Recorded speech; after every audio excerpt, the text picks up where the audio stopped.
You're tuning in to the Black Hollywood Live Network, featuring news, interviews, and commentary on all things Black Hollywood. Hollywood redefined. From Los Angeles, California, presented by Maria Menounos and streaming live thanks to Akamai Technologies. This is Black Hollywood Live. Justice is served. Featuring the week's roundup and commentary on legal news. Black Hollywood Live. Hollywood redefined. You're listening to Black Hollywood Live. And now, the host for Black Hollywood Live, Justice is Served.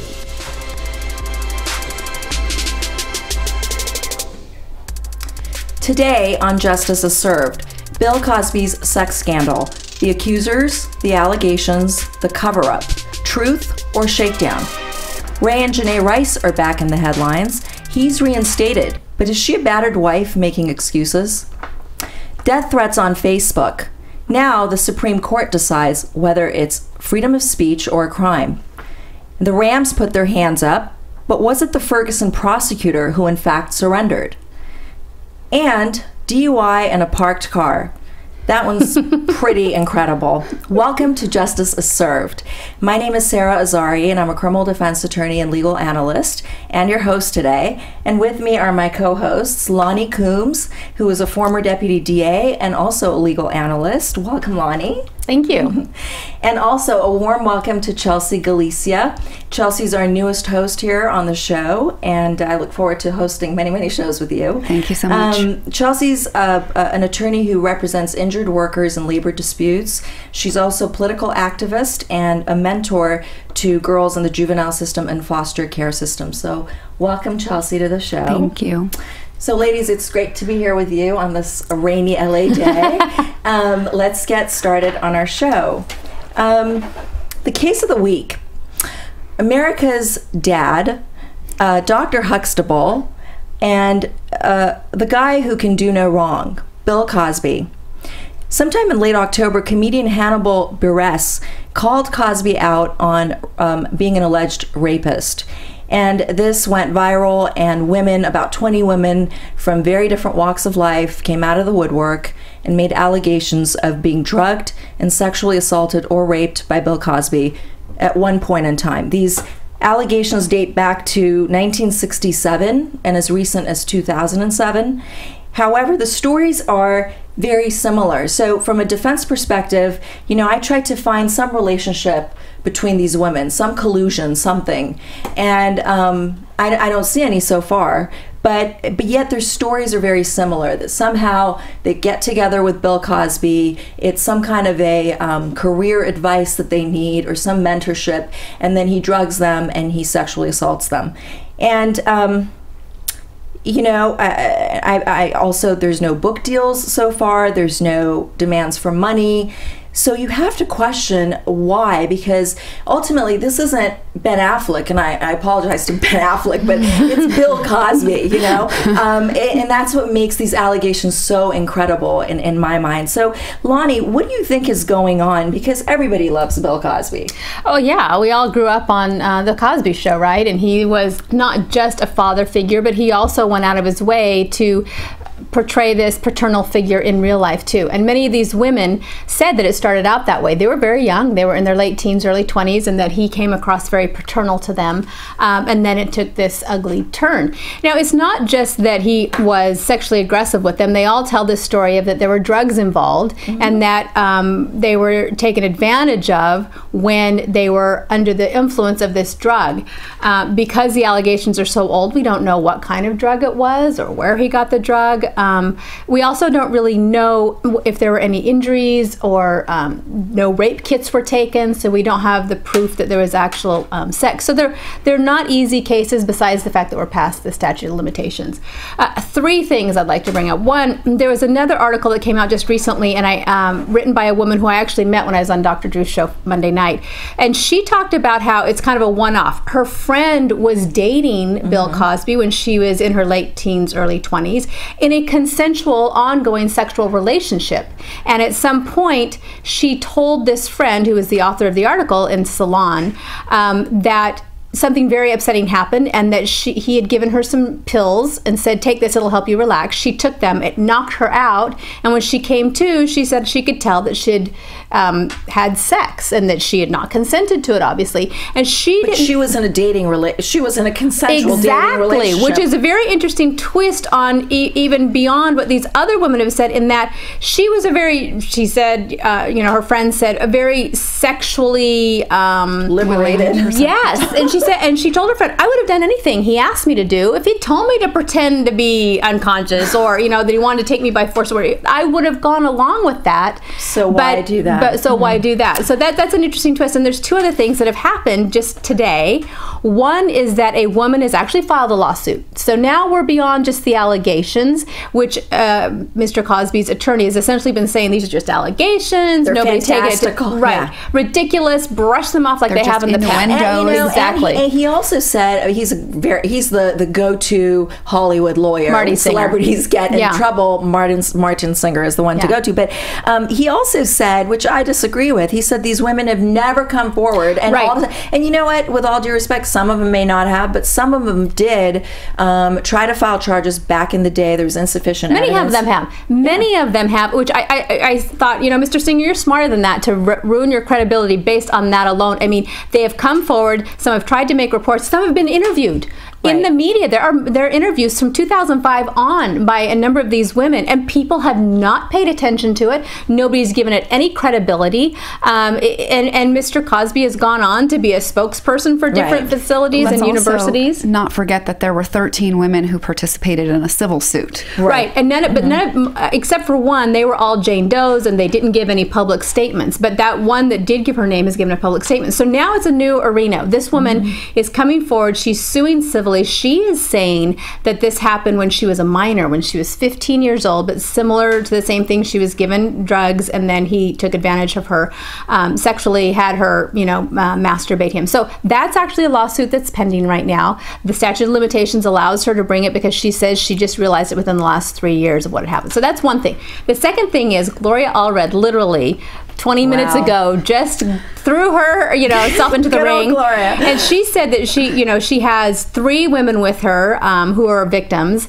I didn't get to that part of the press conference because we had to do this, but she said to essentially, look, these women came to me and said, I want to do something, but most of them are past the statute of limitations for rape. Bill Cosby's supporters are upset because this is all being played out in the wild, wild west of the internet. There's been no courtroom to govern this and say what's admissible and what's not. So she said, Mr. Cosby, the statute of limitations is an affirmative defense. You can waive that defense, allow these victims to file their claims in court, and everybody go have their day in court. Now, great idea. I don't know any lawyer that's going to sign up for that. I mean, the chances of that happening are nil. But it's a great play. It's a great play, and it'll be interesting to see if that gets a response from either Mr. Cosby or his attorney. So it's moving on. It's not backing off. It's not slowing down. Right. It's not. We'll be talking about this. We'll keep you posted on this story.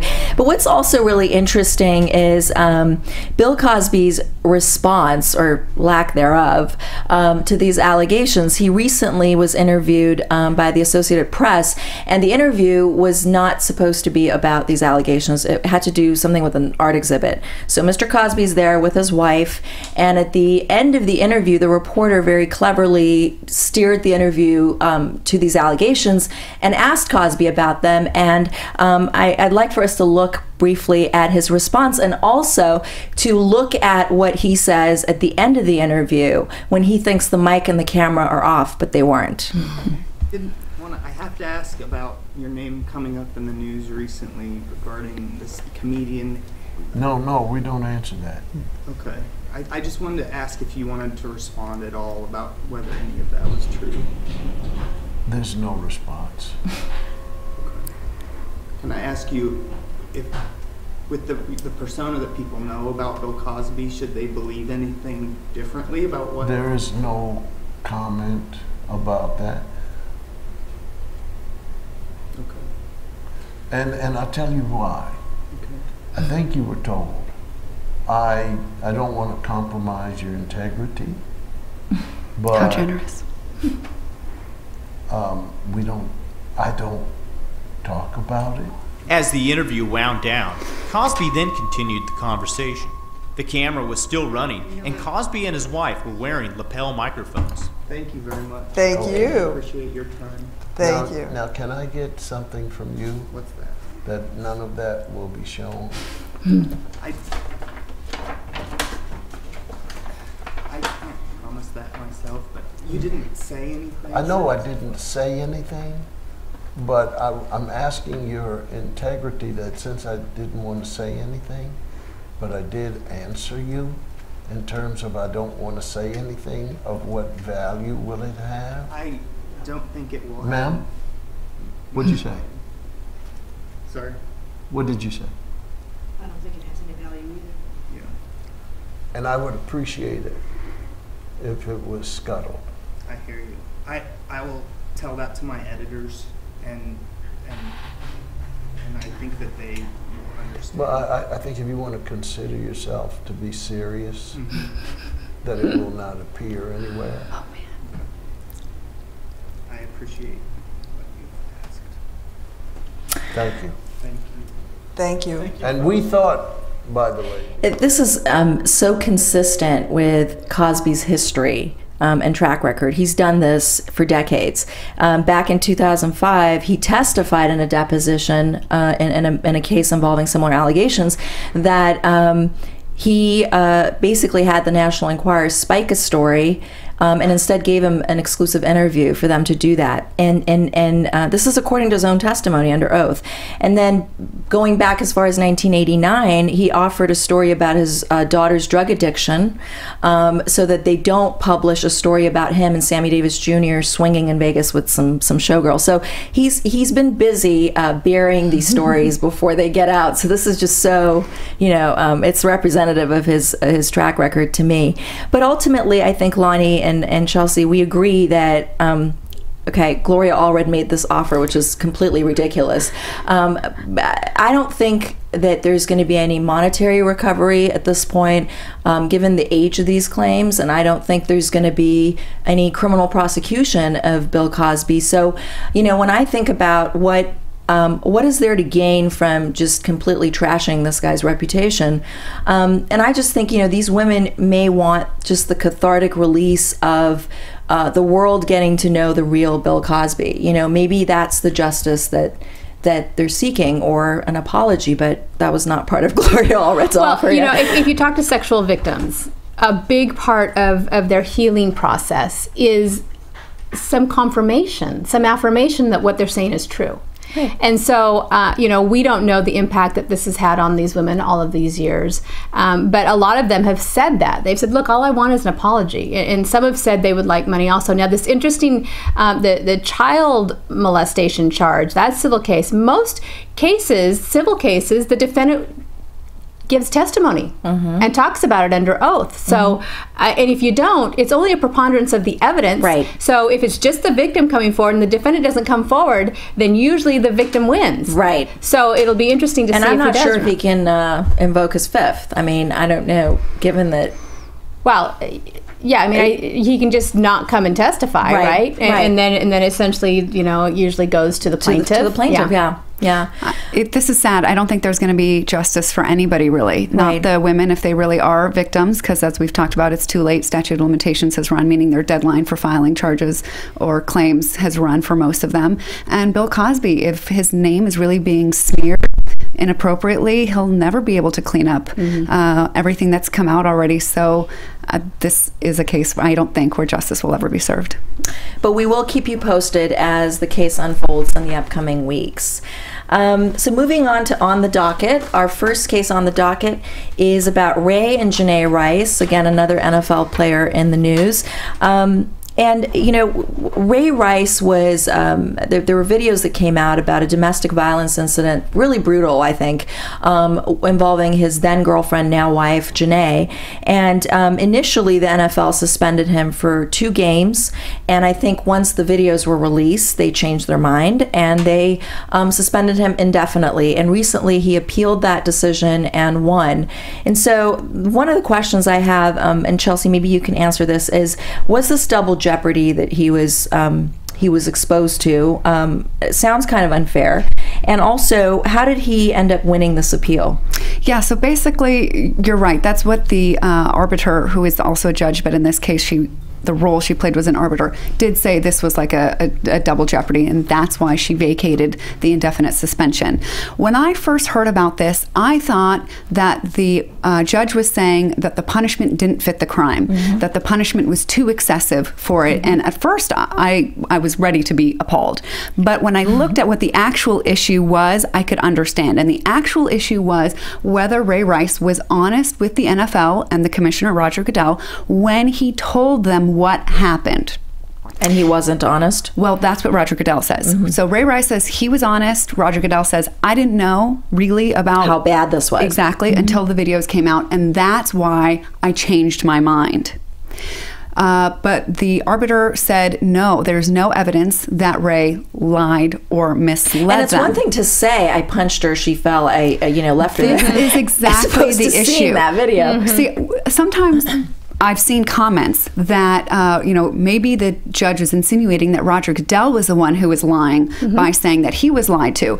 But the opinion actually says it's not Ray Rice's fault, and it's actually not Roger Goodell's fault. It's the fault of language.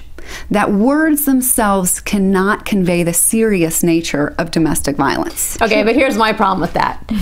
Roger Goodell knew there was another video. Right. He knew there was a video from inside. Right. If he understood the nature of domestic violence and took it seriously, he would have said, let me see that video before I make any decision. He made a premature decision. Right, you can say, I punched somebody, they went down the ground. Okay, that's accurate. But until you see the video, you don't know exactly what you're talking about. I mean, I can just imagine, even if he was factually correct, and let's say, a short segment was, I pulled her out of the elevator. That might be factually correct, but if you watch the video, it's more like, I dragged her near lifeless body. Yeah. And that brings me to another point, which is, we've seen her talk about this. She was recently on the Today Show with Matt Lauer, and as she's turned this around into, we, the unit, have been victimized by the NFL, and we've been villainized, and it's almost like she's forgetting that she was beat up by this man. She denies any other history of domestic violence between them, but this is very typical of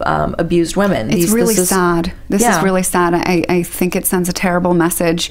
I understand from her interview that she doesn't see herself as a victim or has a hard time acknowledging that she is a victim, and I don't know what in her mind could justify him doing that to her. Well, but it's very common. I mean, if you work with domestic violence victims, they minimize it, they normalize it, they want to stay with them, they love them, and in this case, there's a huge monetary incentive to stay. They've been together since high school, they have a child together, so there's all of these reasons for her to stay, and maybe she's in fear of leaving. We just don't know, where the relationship is. Yeah.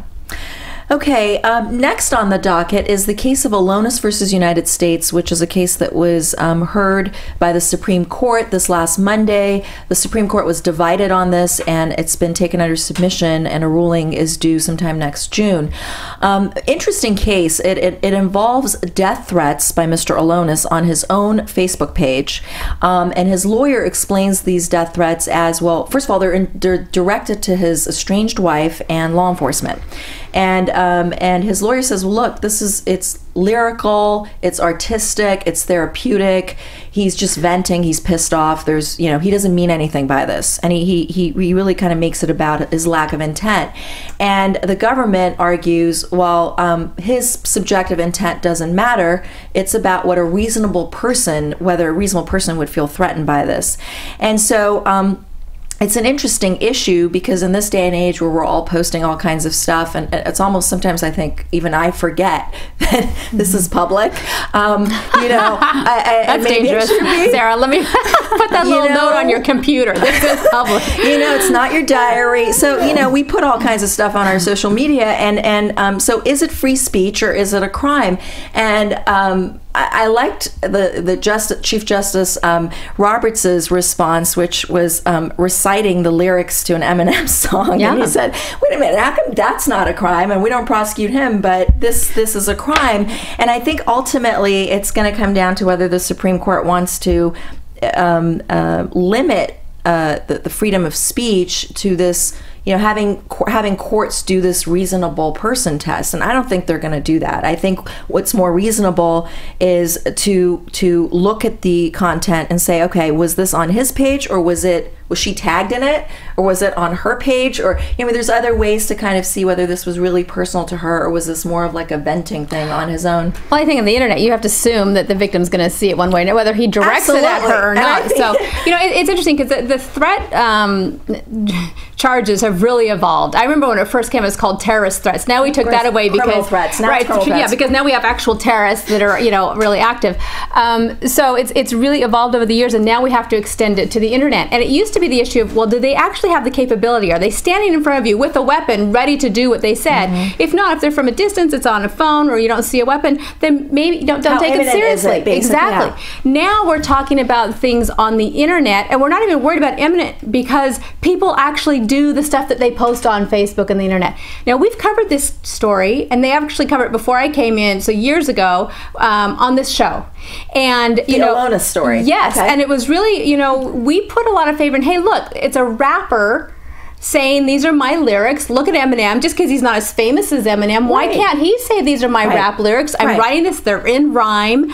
He has a little rapper name. But and you see the justices going through it, and one says, hey, well, then anybody can sit there and threaten their ex whoever. Call it a song. Right. Put it in rhyme. That was Justice Alito, I think. Yeah, and get away with it. But I'll tell you what I think was the determining factor for the lower courts on this, and why they found this to be a crime and put him away for 4 years, is not only did he threaten his wife, but he threatened, when an FBI agent went out to check on him, he threatened the FBI agent. And the reason the FBI agent went out there is because he made a threat towards a nursery school.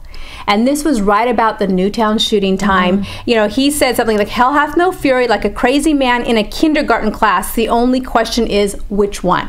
And at that point, I think everybody said, that's it. Yeah. We're going to take you out and take you out and put you in prison. Not a threat. But I do think that this is a really hard question for the Supremes, because they've got to set this standard. Isn't it objective intent that you and I would say, okay, I should feel threatened? Because I think we'd all feel threatened by hearing that. Right. But do you have to also look at the guy's intent? Because I would have been felt threatened if I was Eminem's wife too. I read those lyrics when it happened. I'm like, oh my goodness, why isn't somebody charged? How can he get away with saying this stuff? But it was because it was Eminem, and so he didn't have the threat. Well, how can you say he didn't have the intent? Right. How can you say he didn't have the intent? I think that's what the government argued, was that it's a different context because he's a famous rapper, and this guy's which is not fair. Yeah. You can't say that, and the defense is saying that can't fly. You have to look at least at some part at the writer's intent. I think the Supremes will come up with some type of hybrid between the two.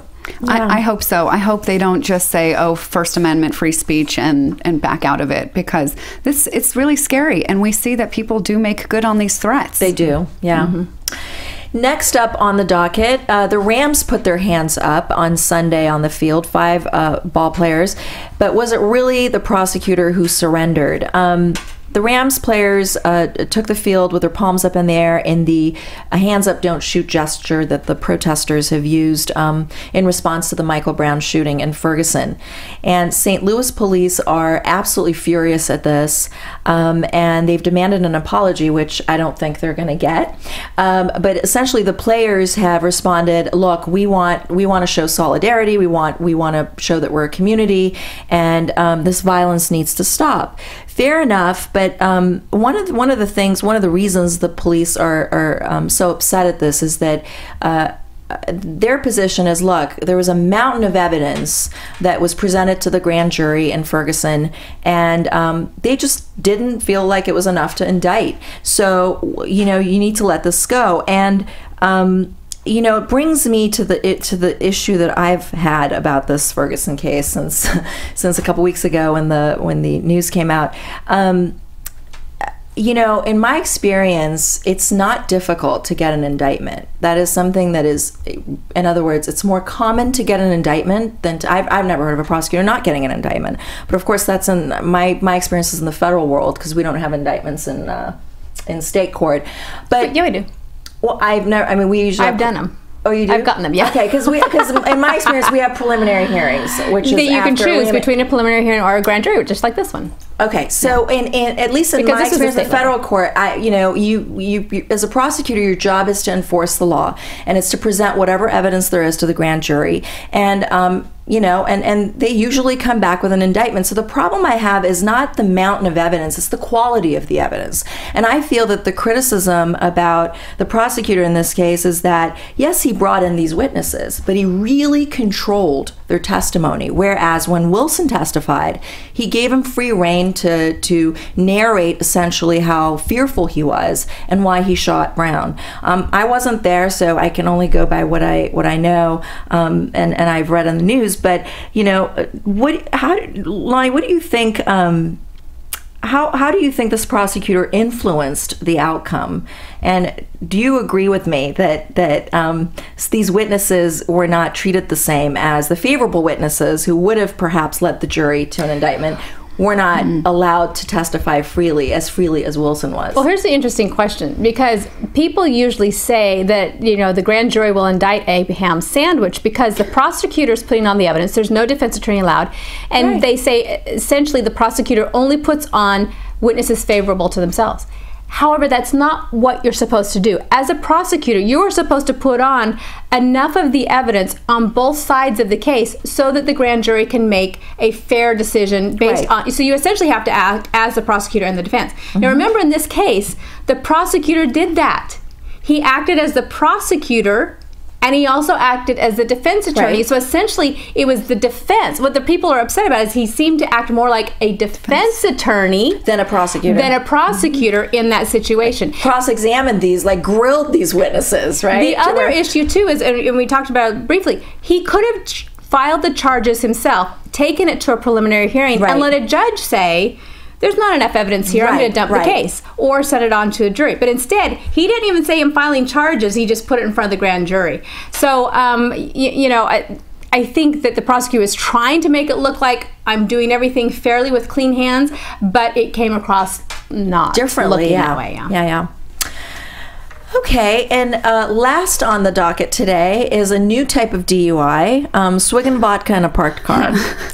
A 60-year-old woman in Florida was charged with a DUI while she's sitting in a parked car, I think over twice the legal limit, and her keys are in the ignition. So nothing really unusual there, but then where it gets really comical... Wait, what's not unusual? You sit in the car with the keys in the ignition after... Yeah, that happens a lot. And yeah, it happens. I mean, a lot of times people...